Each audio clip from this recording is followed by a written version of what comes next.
So, hi, everybody. Welcome. Thank you all for joining today. My name is Sydney, and I am on the Dharma Gates team. And so for those of you who don't know what Dharma Gates is a donation-based nonprofit dedicated to opening pathways of formal meditation practice for young adults. And so this is the fourth session of the series, Building a Beautiful Life. In this series, we are exploring the question of how to build a beautiful life, how to bring practice and the teachings of the Dharma centrally into our lives. And so we are so thrilled to have Teacher Guo Gu with us here today to offer wisdom on how we can align our internal motivation to realize our life path. Guo Gu is the founder of the Tallahassee Chan Center, the founder of the socially engaged intra-denominational Buddhist organization Dharma Relief, and a professor of Buddhism and East Asian religions at Florida State University. He was a monk for 9 years and one of the late Master Sheng Yen's senior and closest disciples. He is the author of Silent Illumination, The Essence of Chan, and Passing Through the Gateless Barrier. Today, Guo Gu will be offering a Dharma talk, and at the end, we'll open it up for some questions if we have time. So Guo Gu, I want to say thank you again for joining us. Thank you, Cindy. Very, very grateful to have you here. Thank you. I'll pass it off to you.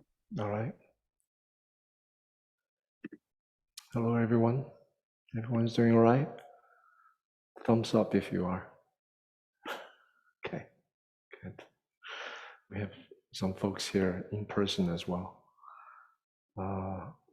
Thank you for the introduction. Thank you for sharing with everyone here about Dharma Gate.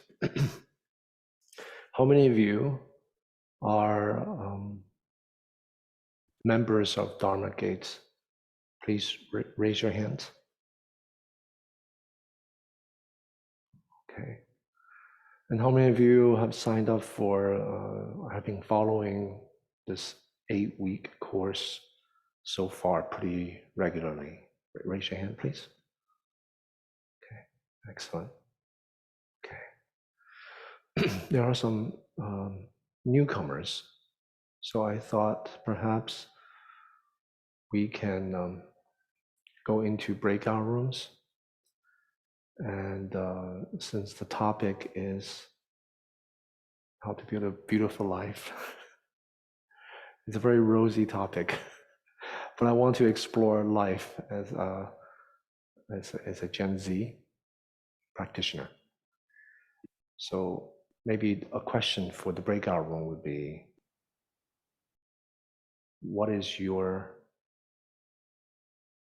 experience and observation being a Gen Z practitioner in the modern world? What I mean by this is maybe the difficulties, maybe the challenges that you are experiencing and you are witnessing with this generation. You know, what's important to you. And those of your friends, what are some of the struggles in your life? Is it beautiful? Is it difficult? What kind of directions, life directions, do you see yourself heading? It's a big topic. You can talk about different aspects of this, or you can just say hello to one another. So we go into breakout room for. Okay, everyone had a good discussion? Sorry, I couldn't hop into everyone's rooms. I was able to go to 3, and a little bit of engagement with folks there. Anyone would like to volunteer to summarize or to just to bring up some of the points that were discussed? We'll spend a few minutes there so everyone can share if, what other rooms we're talking about. Feel free to unmute.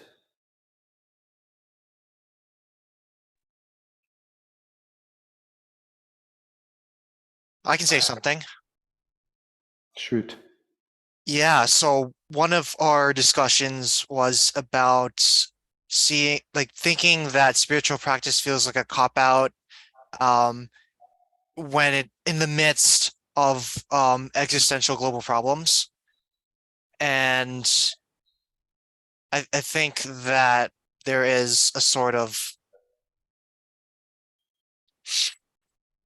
I find myself quite a number of people in my city that are into social change work and also do yoga and meditation on the side. And I think these spiritual practices are very important in grounding what they do. Okay. Anyone else?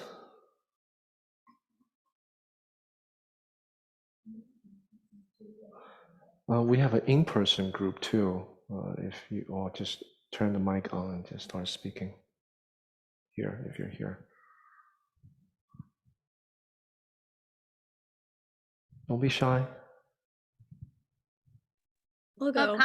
Yeah, go ahead. Something we talked about in my group was just noticing how there's not as much like consistent or sustained community for younger people. It's just like these like pop-up communities that form in the span of maybe like 3 hours, a day, a weekend, or like a week on a retreat.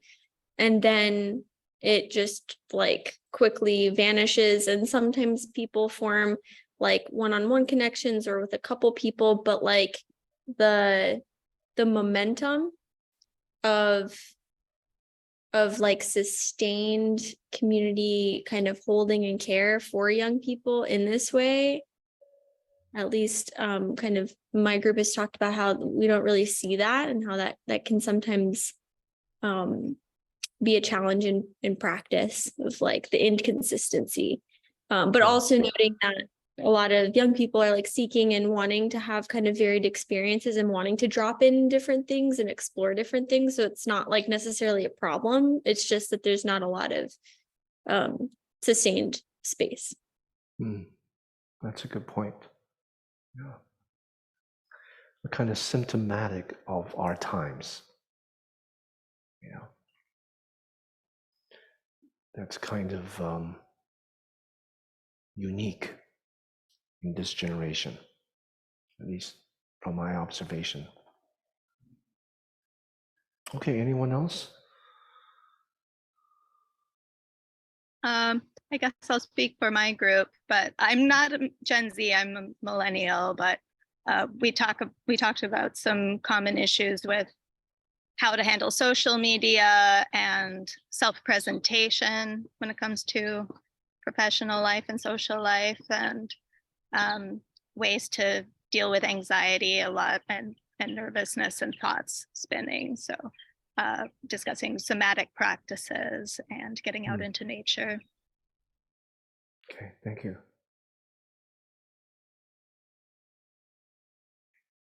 Any other points? Our group talked about the overstimulation, just the state of being overstimulated with and being around people who are also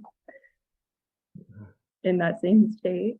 The amount of information, the input that we're consuming, and how that may muddle our understanding of self or our understanding of our own intuitions, how to read what we need, our needs, what we desire, when there's so much to, our logical minds are so active all the time. Yeah. Also symptomatic of this particular age. Okay, maybe some other point, one last point. Observation.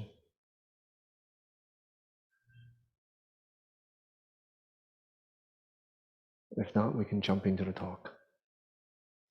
I don't have anything fixed to say, just some principles. You know, the 3 groups that I attended, I hopped in and listened.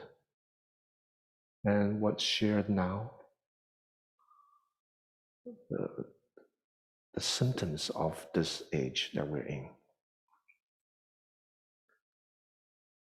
It has to do with, you know, someone just talked about consistency, sustained spaces. But we can also expand that space to be like sustained meaning and identity. In earlier time, maybe not so long ago, 20th century, when I was growing up, I'm 55, you know, so let's say when I was growing up.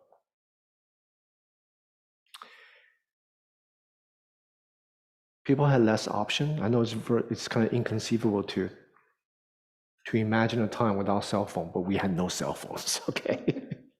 We went out and ride bikes and we did a bunch of things in person. But because of that, you know, and then the adults would do their things, there's consistency and coherence in sense of me, I, and mine, the sense of identity. Right? And through that, the sense of meaning. People's sense of self were defined by limited relationships, no internet, right? Limited small pockets of relationships, family, friends, job, and you know the specificity of their kind of upbringing. Relatively simple. With the age of the internet and the advancing technology, it has brought many people together in small pockets, but there's definitely a shift in the ways in which the sense of self, you know, this is a big topic in Buddhism, right? The sense of self is formatted, shaped, right? In this age of technology, where most of the people spend half of their day, sometimes even more, on not on human interaction, that kind of reality, but an alternative reality based on algorithm, artificial intelligence, and fragmentation of representations, whether self-representation on social media or so all of these conditions impinge on the formation of the self. So if you grow up in this age, right, where your sense of self is being formulated, you know, the neuroscientist tells us that the brain stops developing at age 25, right? So your brain is actually in the process of developing, accruing multiple experiences that are fragmented, not necessarily in personal reality. It's based on kind of alternative signs and representation of reality,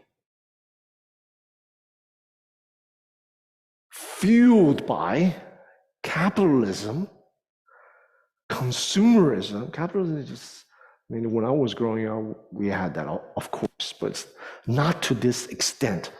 And our reality is our small pocket. But this reality that all of you are in, half of your wakeful life is spent on a reality that's false, right? False meaning there's multiple realities. When I was growing up, postmodernism was just beginning, right? You know, postmodernism to kind of streamline it to something simple. Postmodernism questions grand narratives, presents multiple fragmented realities.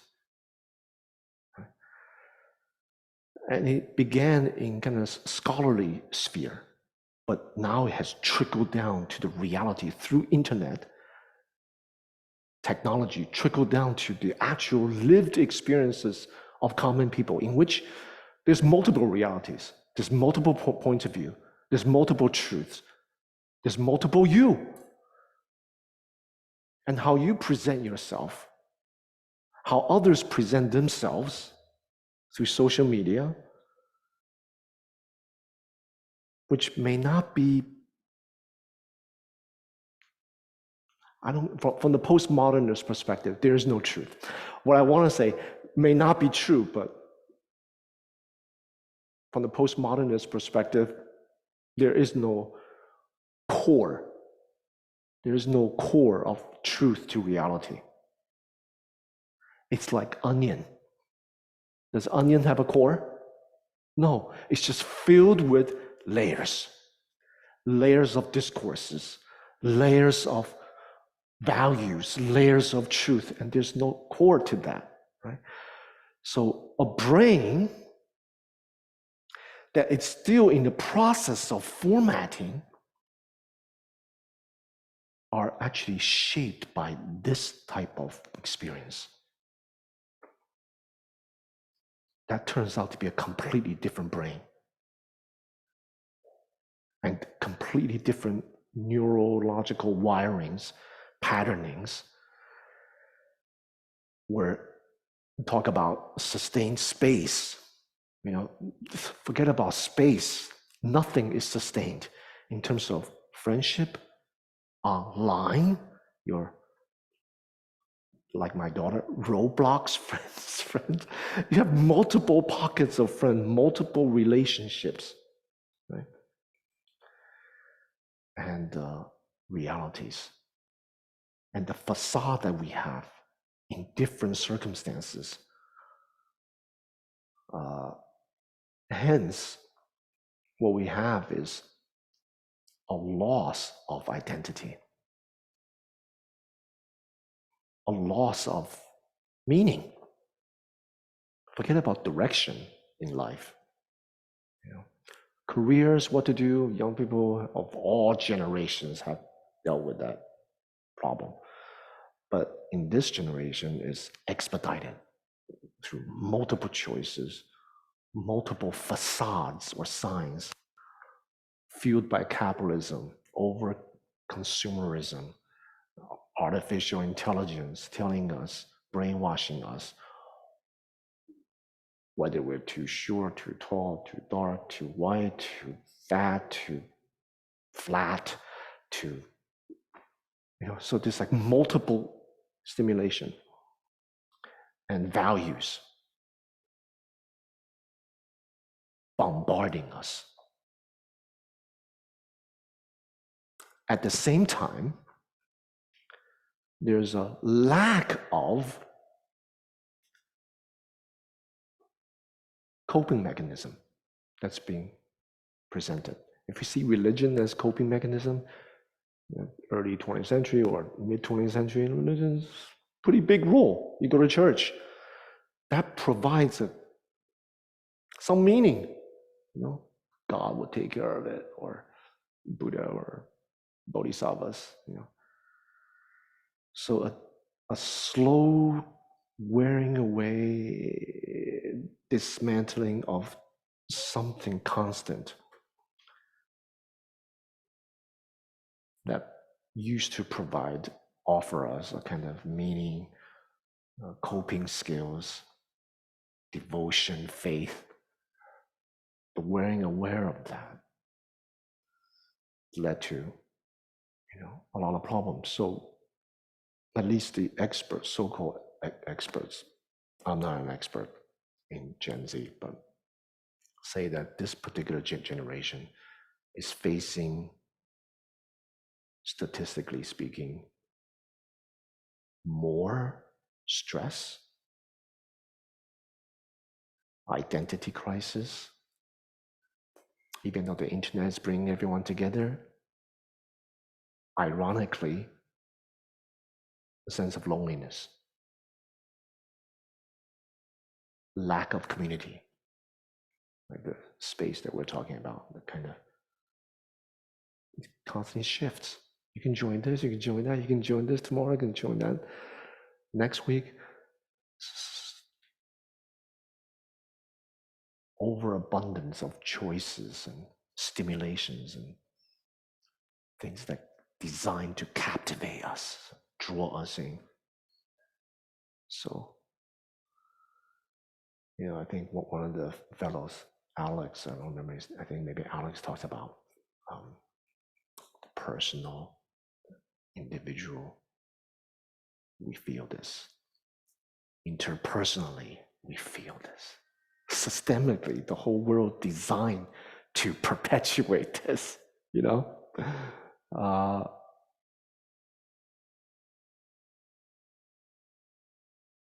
This is what we have to deal with, right? But you know, the age, so first, you know, from the Chan perspective, the way I teach my students, all of you here, and also elsewhere, the steps to practice, you know, on the working end of spiritual practice, it's always these 4 dimensions. They're not linear, but they're reciprocal and they're totally connected, interconnected. What are the 4? Exposing, embracing, transforming, and letting go. So what I've just said, my analysis of what's happening, Gen Z, it's not comprehensive, but just in broad strokes, you know, what's unique about just the difference between my generation and this current generation. That's process of exposing.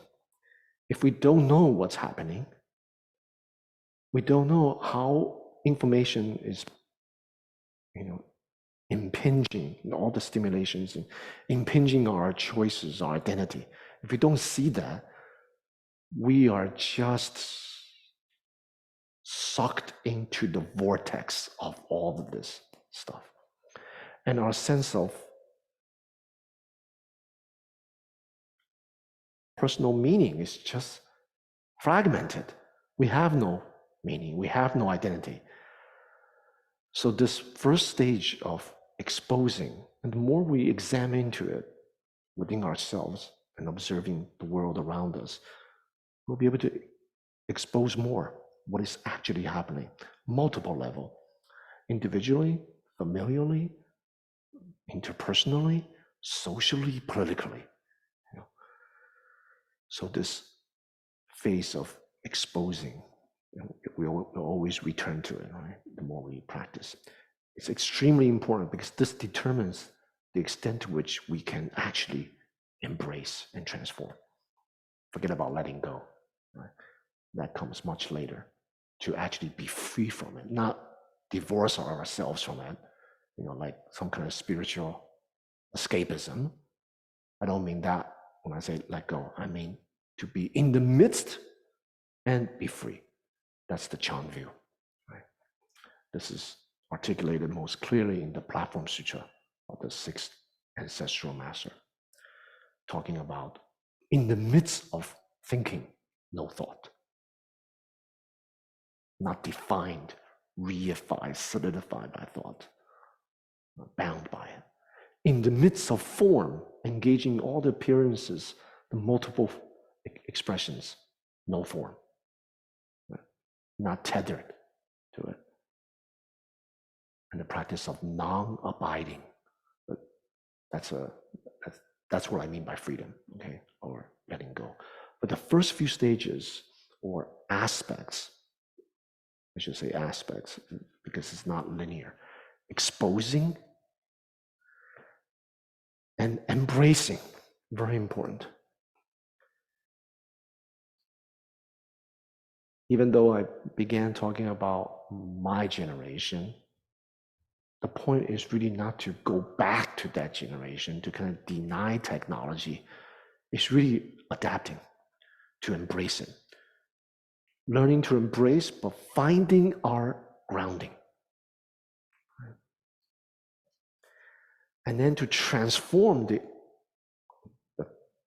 third aspect, transform the obstacles into potential opportunities.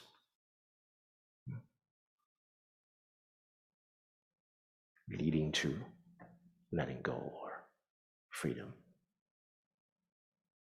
So these four ideas is something very general, but something that you can all return to. Remember them.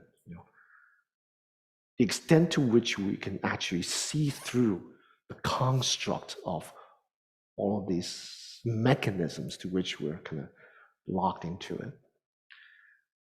That exposing dimension determines the extent to which we're able to work with them, embrace, and transform, so that we become more freer. So just to recap that aspect, expose. Next is what? Remember? Embrace, transform, and let go. Expose, embrace, transform, and let go. This works on a level, on an individual level when we're working with meditation practice. Right? If you don't know what kind of wandering thoughts is happening, how are you going to work with them? Right? If we don't know the habit tendency within us, vexations, how are we going to transform them? So it works on an individual meditation practice in that small, narrow context to socially engaged endeavors that we involve ourselves in, to relating to interpersonally to family members, recognizing what is coming up, what's present, what's absent. What's present, what's absent within us. Then we can know what to do.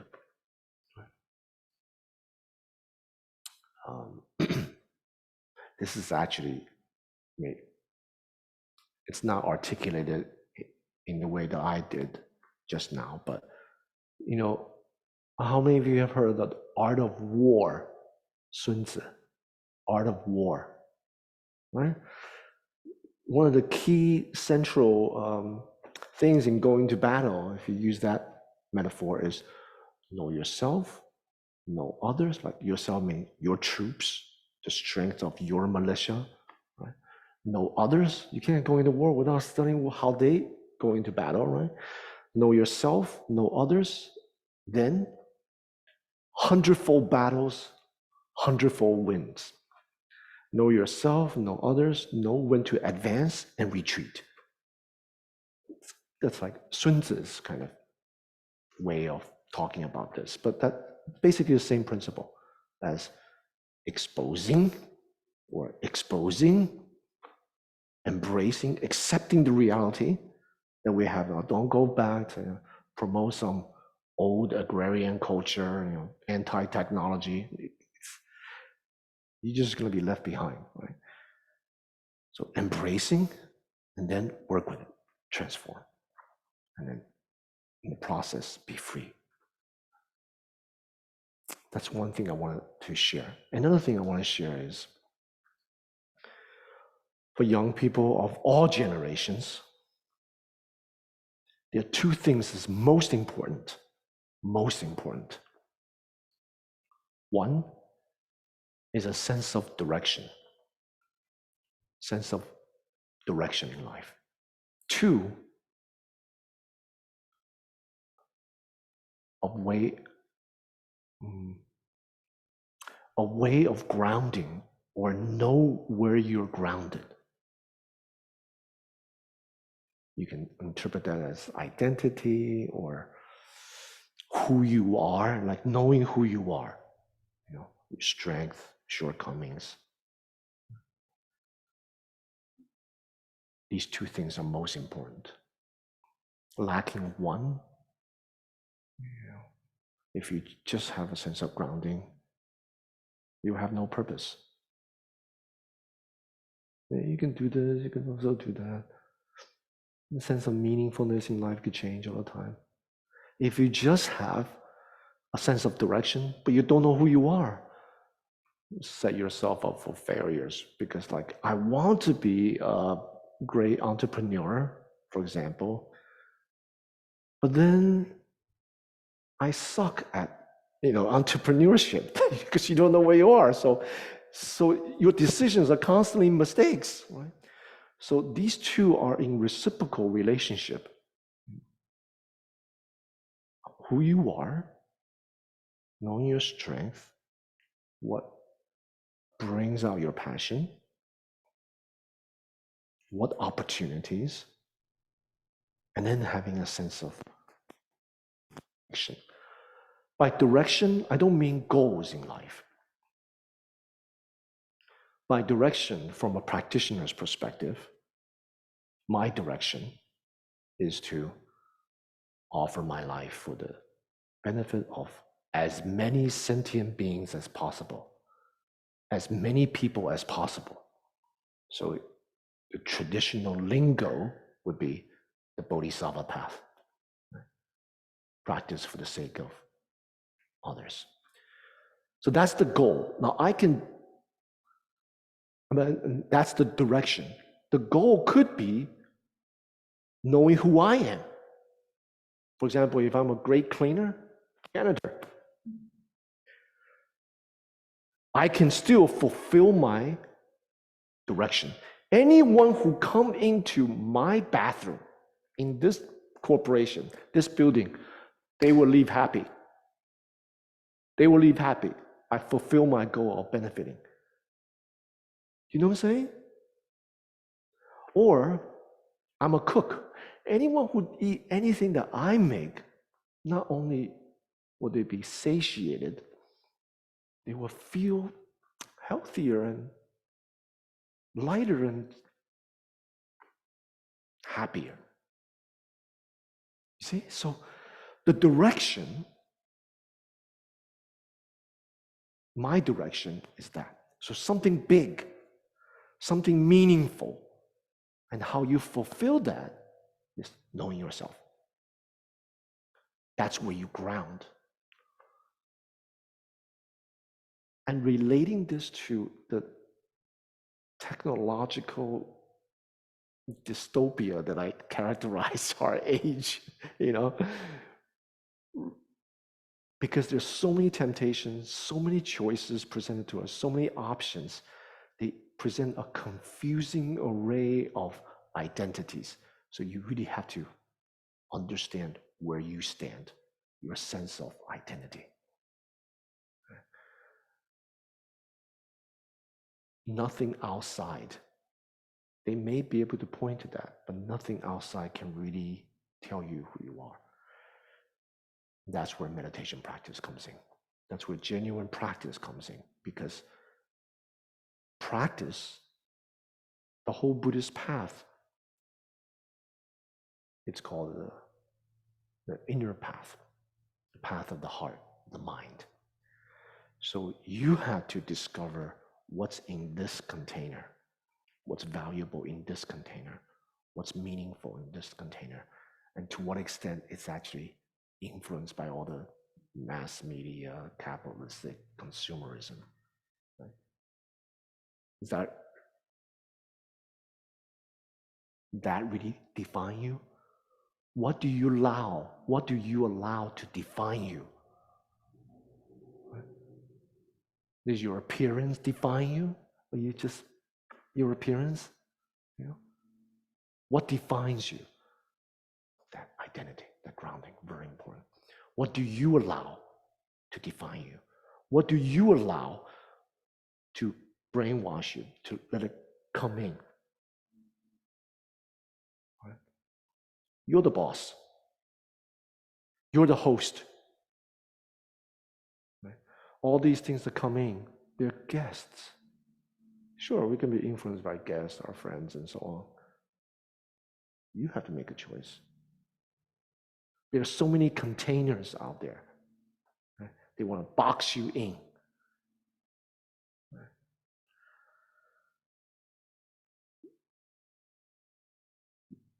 Buddha Dharma practice, this path that Shakyamuni Buddha has laid out for us, it's a path of actually, I should say, the Bodhisattva path, that the Buddha has laid out for us. It's a path of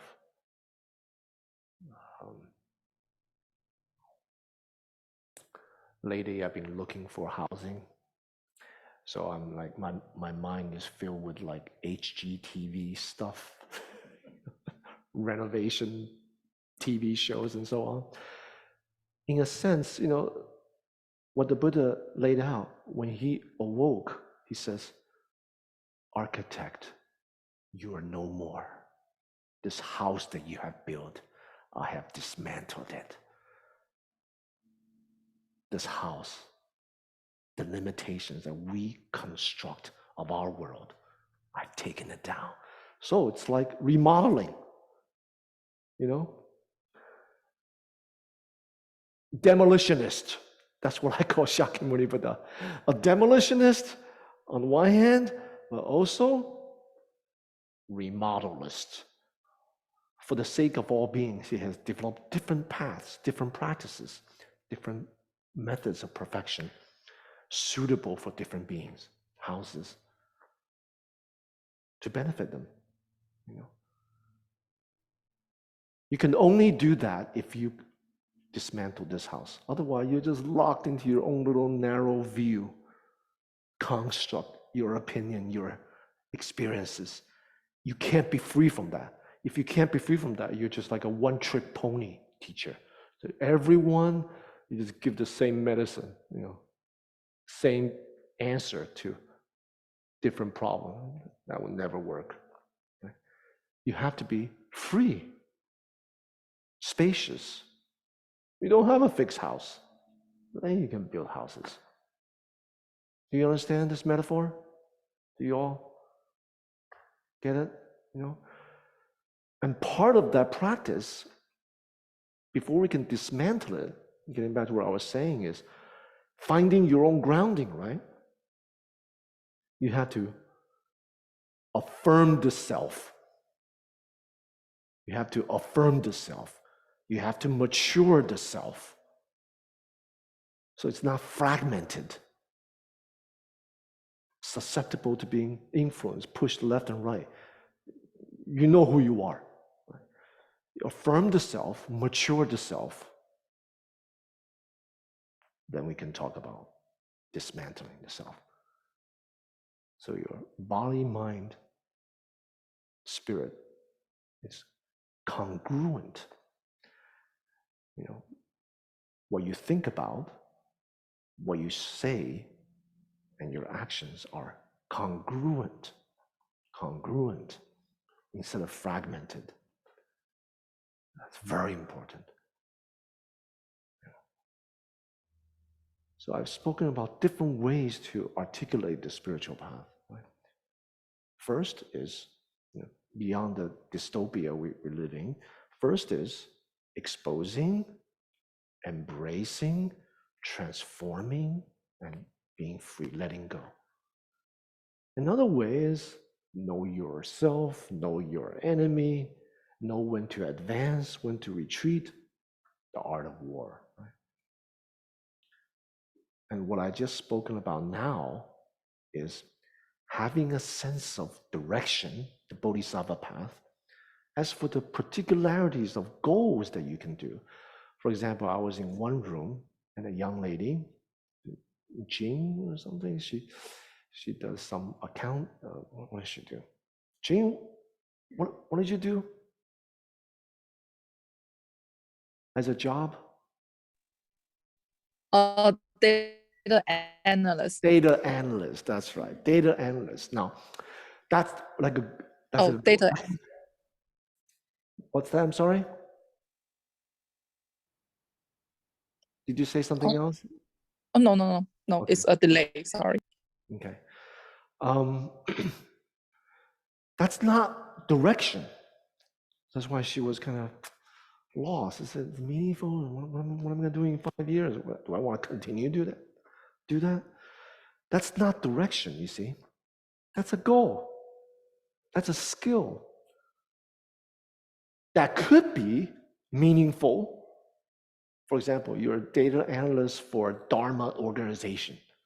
Wow, now that's meaningful. You get free retreats, you get all the different programs that you see. So the third thing that I introduced was definitely having life direction, something meaningful, like a calling,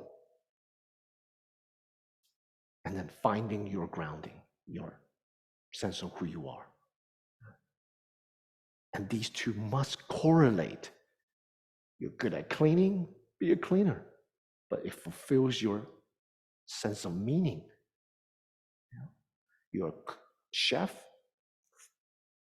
it matches your grounding and your direction. You will find meaning. You'll definitely find meaning. Right? And if you can incorporate that in the Dharma practice, even more beautiful. And the fourth thing I said, I'm throwing out a lot of things to you guys. Fourth thing I said is another way to discuss about spiritual practice and life practice is affirm the self. Don't affirm the self based on all these temptations. That's no way. It's like establishing yourself on quicksand. It's not going to work. Right? Affirm the self, really come to know yourself, the contents of your mind, your impulses, your obstruction, the way you struggle. Know yourself. Mature the self. Work with it. Right? Work with it. This is kind of like what I said, the first model, which is exposing, exposing and embrace. Affirm the self. Mature the self. Then we can transcend the self. If you match that with a sense of direction, transcending the self can simply mean doing something that's meaningful, so much more than personal meaning, that you actually transcend your individual self, that you're doing something to benefit multiple people. That's one way to transcend self. You see? So,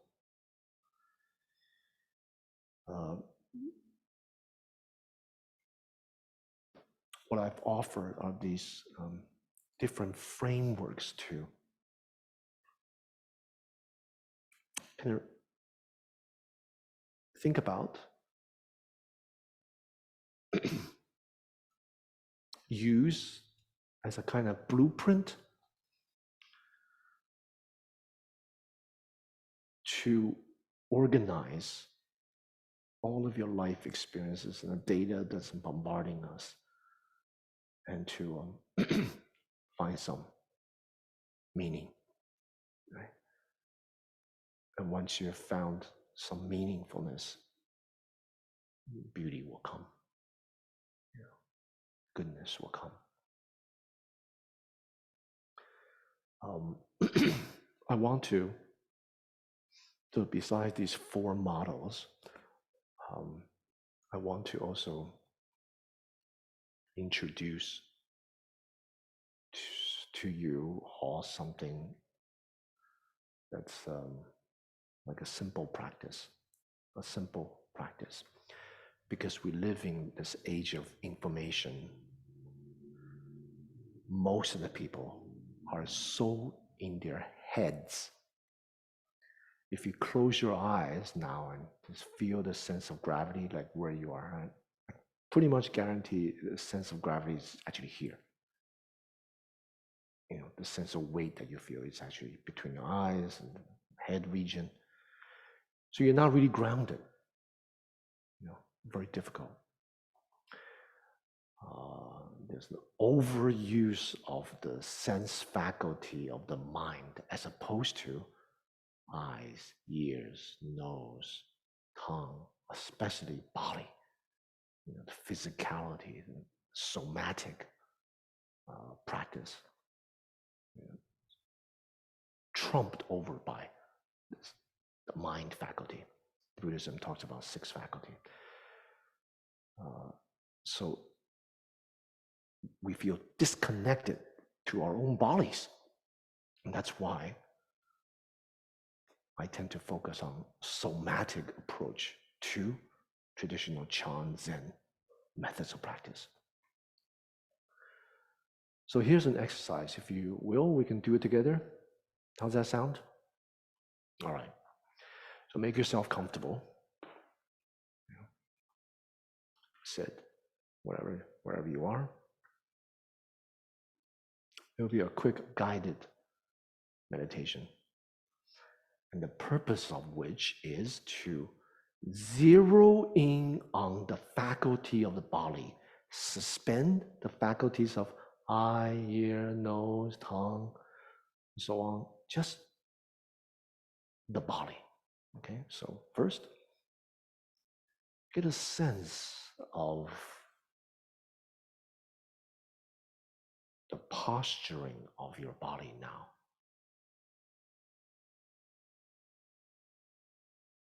And the sense of whether the body is basically relaxed or not.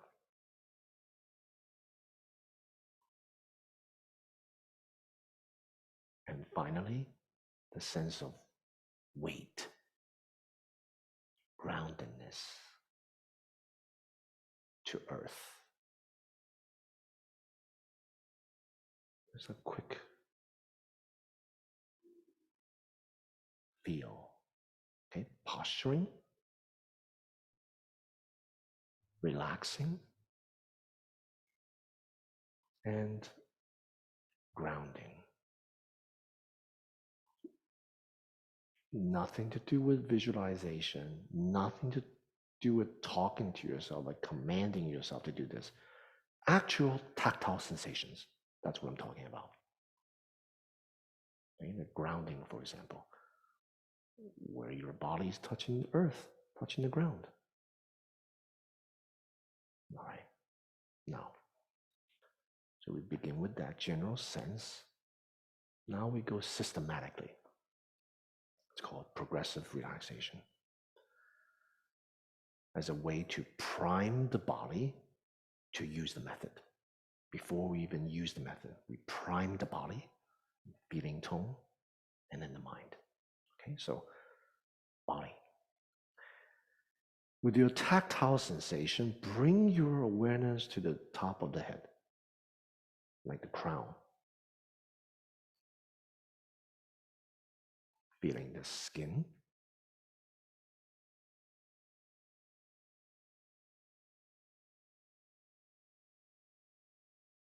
The follicles of hair.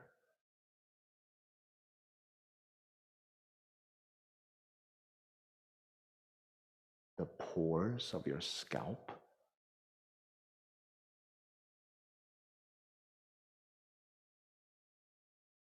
And from the crown, allow that to trickle down the forehead.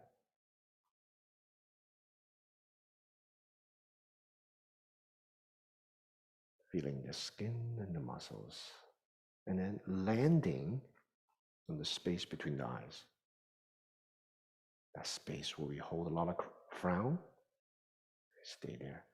See if it's relaxed. Through tactile sensations, see if it's relaxed. If you're not sure, here's what to do. Raise your eyebrows up, in other words, tense up, and exhale, let them drop. Do that a few times. Familiarize with a sense of release.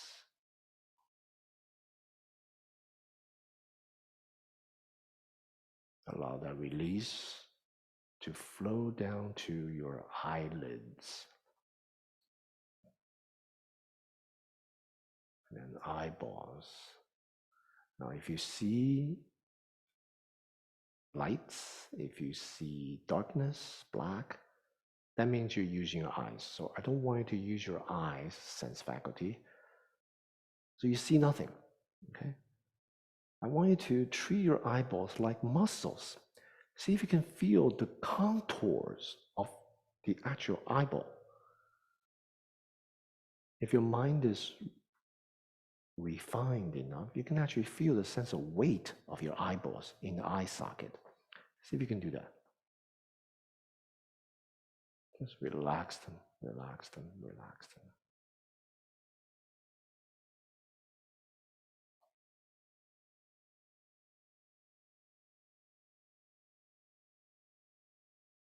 Flow down your cheeks, muscles, relax. And then follow your jawline from below your ears all the way to your chin. Just sweep across the jawline, relaxing the jaw. And chin tucked in, mouth. You can wet your lips, get a good tactile sense, and a gentle smile.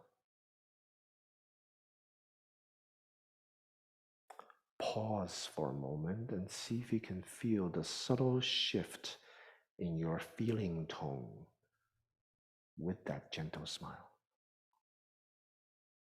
You'll discover that just with that muscle memory of a gentle smile, your feeling tone have shifted from maybe not feeling anything to it's all right, pleasant, content. Okay. Allow that to resonate. Take it in, soak it in.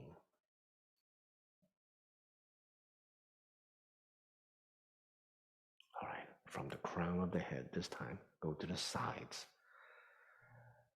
The scalp, front all the way to the back. Sweep through tactile sensations, relaxing. Base of the cranium, relax down the neck. At this time, rotate the neck. Bring some clarity to the head by rotating the neck so we don't fall asleep. Feel your neck muscles stretching. Next, the shoulders. Shoulders, another area where we have a lot of tension. So tense up towards your ears, hold, inhale. Exhale, let them drop. I do that a few times. Zero in on that sense of release. Okay, familiarize yourself with that. That's how the shoulder is supposed to feel like, relaxed. Sweeping down the two arms, the upper arm, lower arm, all the way to the fingertips. Your hands on your lap now, on your knees, kind of close to your knees. And feel the warmth of your palm. Wiggle your elbows a bit just to make sure the two arms are relaxed. Okay. Now go to the chest. See if you can feel the subtle rise and fall of your chest following the rhythm of your breath.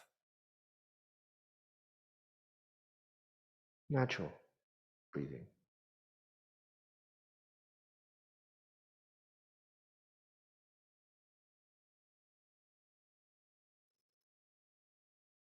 Okay, now you can pay attention to the exhalations. As you exhale, drop the sense of bodily weight down. Allow the center of gravity to sink down into the buttocks, into the seat. And see if you can feel the rise and fall of the stomach, of your tummy.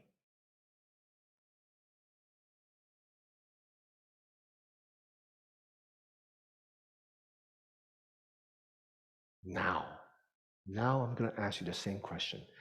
See if you can feel the center of gravity now. It's no longer at the head. Now you can bring it down to earth. Grounded. But let's make sure. Go to the back, upper back. Tactile sensations, feeling the skin, muscles, and relax them. If you're quiet enough, you can actually feel the upper back and the whole rib cage rise and fall, following the rhythm of your breath. Very subtle movements. That's why in meditation, we shouldn't lean on a chair. Lean the back on, pressing down on something. The back cannot press down anything. Then the breathing will relax all the muscles. Feel the rise and fall. All right, let's check out the mid-back. Tactile sensations. Okay. Drop the center of weight of gravity down through the small of the back, right down to the buttocks. Feel the texture of your seat. Feel the weight. Now the center of gravity is there. Very quickly, relaxing the hips, thighs, and knees, calves, ankles, and feet.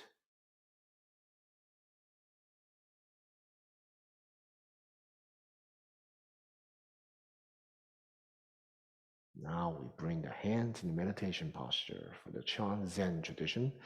Left palm on top of the right palm, in front of the navel, resting on our lap. Two thumbs slightly touching.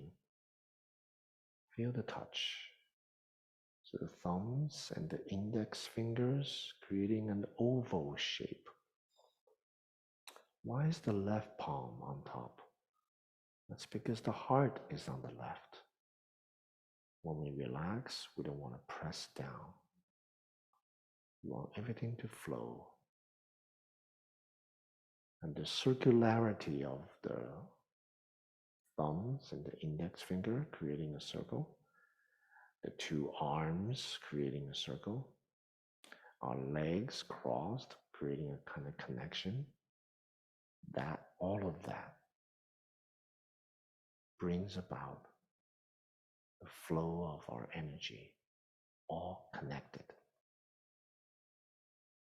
In the Chan Zen tradition, even our tongue is placed on the roof of the mouth, the palate. Another connection. Okay, so feeling this, the body is primed for sitting. Now next, check into the feeling tone. How do you feel in the moment? Content. Feeling at ease. That's the second ingredient. First, body relaxed. Second, heart content, without grasping or rejecting, seeking or suppressing, which in a very common language just means content. The third ingredient, bring about great interest in your method of practice. Let's say meditation on the sensation of breath for now. Great fascination. The body is grounded, heart's content, the mind is sharp. Sensations of cool and warmth, silky smooth or coarse, slight turbulent to a little more turbulent, light heaviness of the breath at the tip of the nose. So a lot of things are happening. Extremely clear of all the experiences. At the same time, the body is grounded.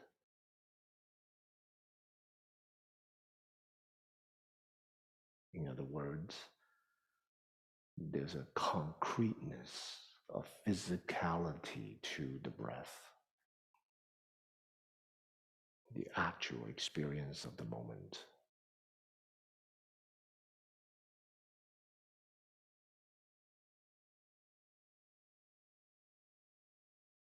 Okay. Okay, let's join our palms. Okay, thank you. So that embodied practice of progressive relaxation, and then checking in on the feeling tone, and then great interest in the method. That's how we practice in the Chan tradition. So priming the body, heart, and mind. And then whatever method that you use. Some of you may use breath, some of you may use something else. In the Chan tradition, we have silent illumination practice. We have Huatou or Koan practice. So all of that becomes embodied. So there's a physicality to the methods of practice. So it's not in the head, you see? So if you don't go through that relaxation, then you would go to your default in acquiring knowledge, learning stuff, which is just blah, blah, blah, blah. It's just in your head. And the center of energy, gravity is up here. So you need to kind of drop the energy. So you're grounded, connected to earth, and then use the method. So the method becomes more effective that way. Okay, so I'm going to stop here. We can entertain some questions. And this talk will be recorded. So if you don't remember the 4 models that I spoke about, you can just watch it again.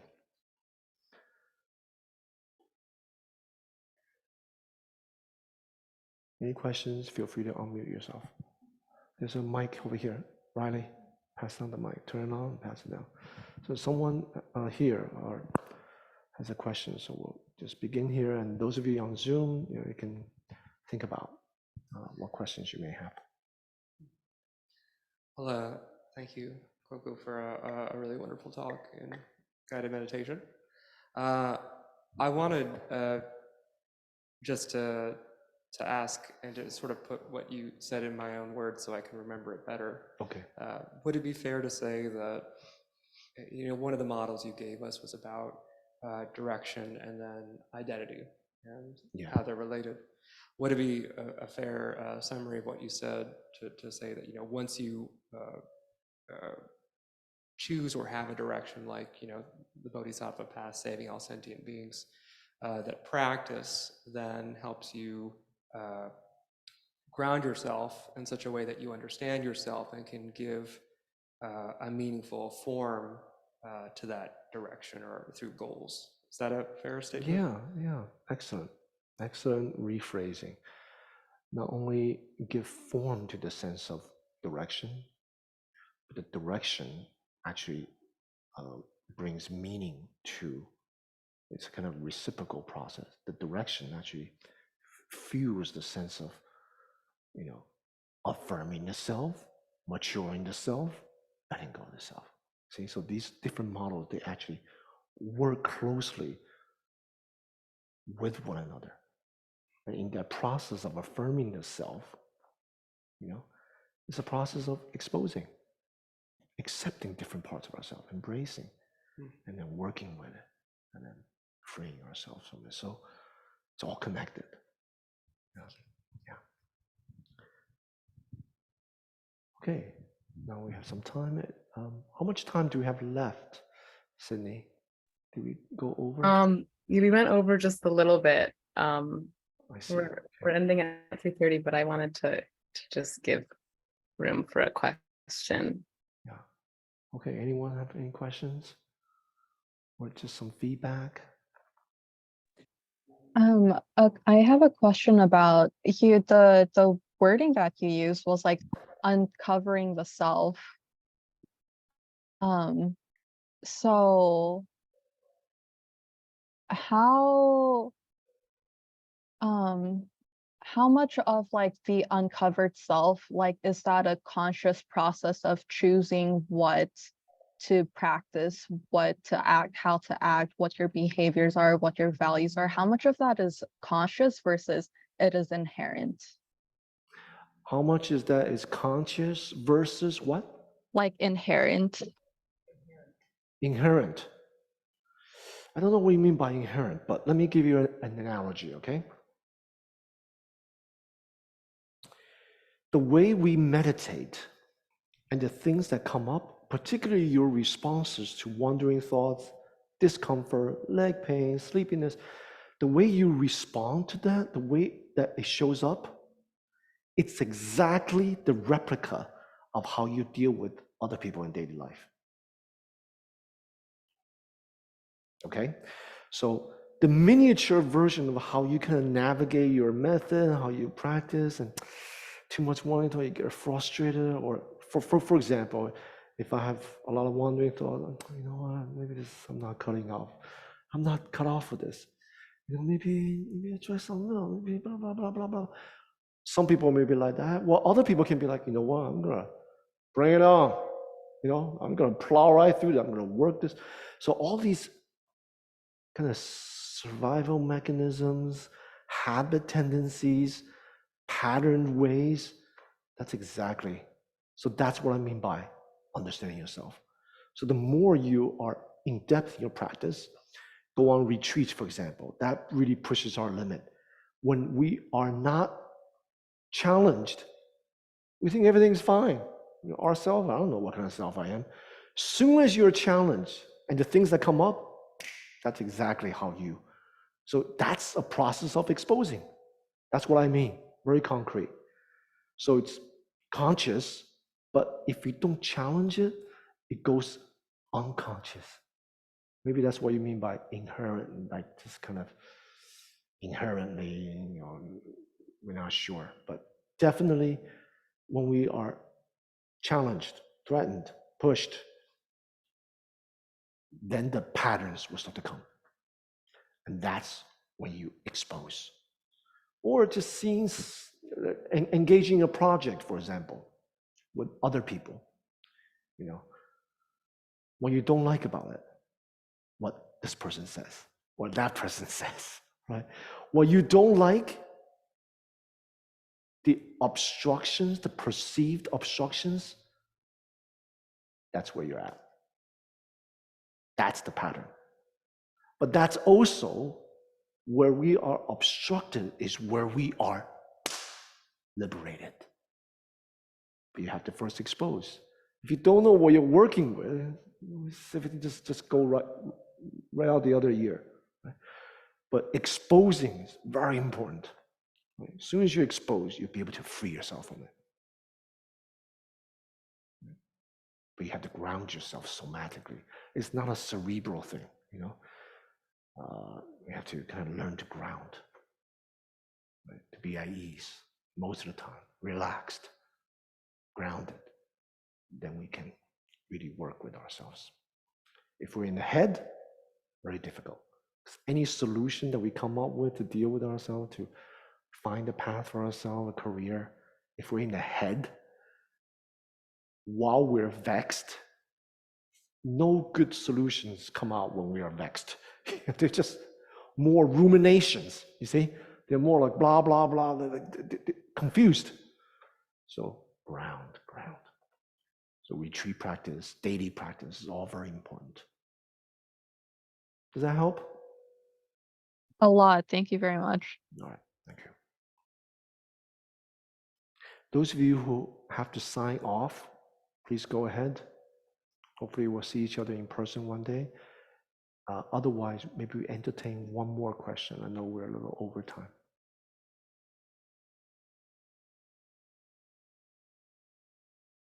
If we have no question, then adios. I'll ask a question. Okay. All right. Yeah.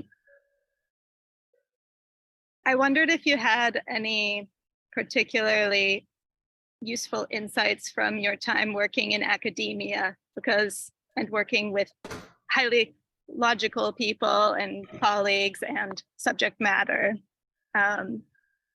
just because I'm also in sort of a knowledge work area, so. Yeah. What kind of insight are you talking about? Sorry? How to work with academics, or how Well, no, any, I think it's the thinking without thinking aspect, right? And also,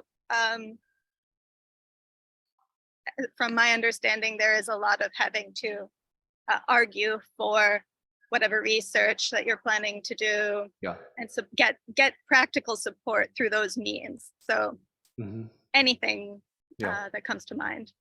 My academic career as a full professor in Buddhist studies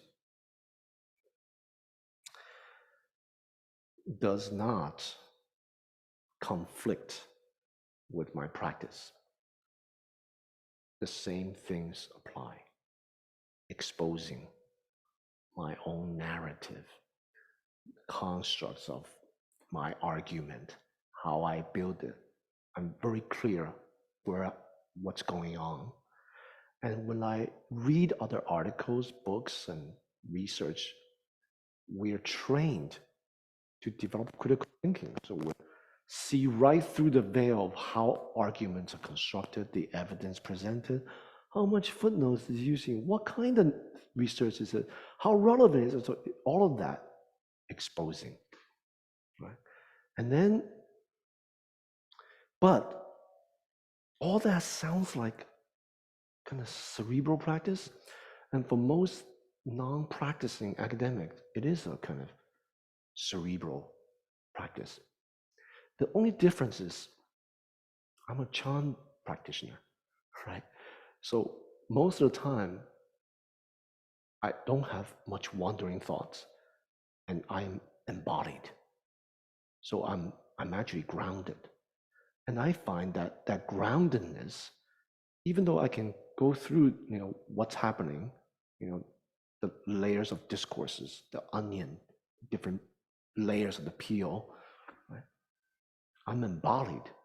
So when I'm relaxed, I have less fixations of my opinion, my views. I see what's present, but I'm less attached to it. That's the miraculous thing about embodied practice.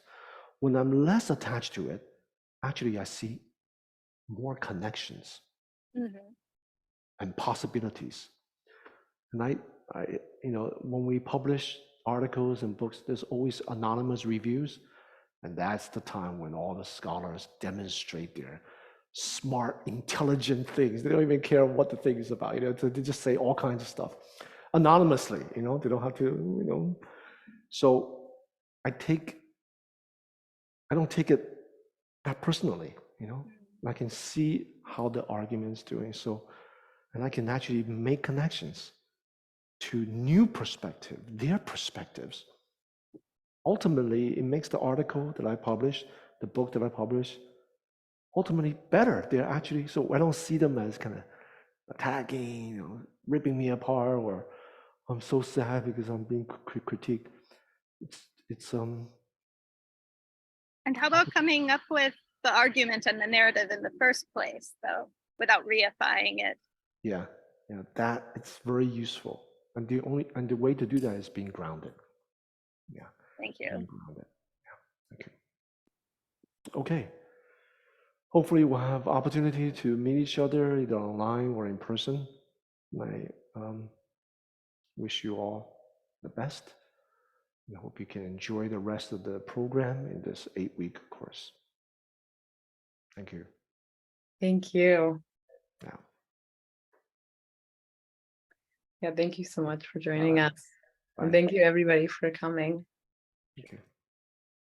Thank you. Thank you. Thank you. Thank you. Thanks. Thank Thank you you. so much. Thank you.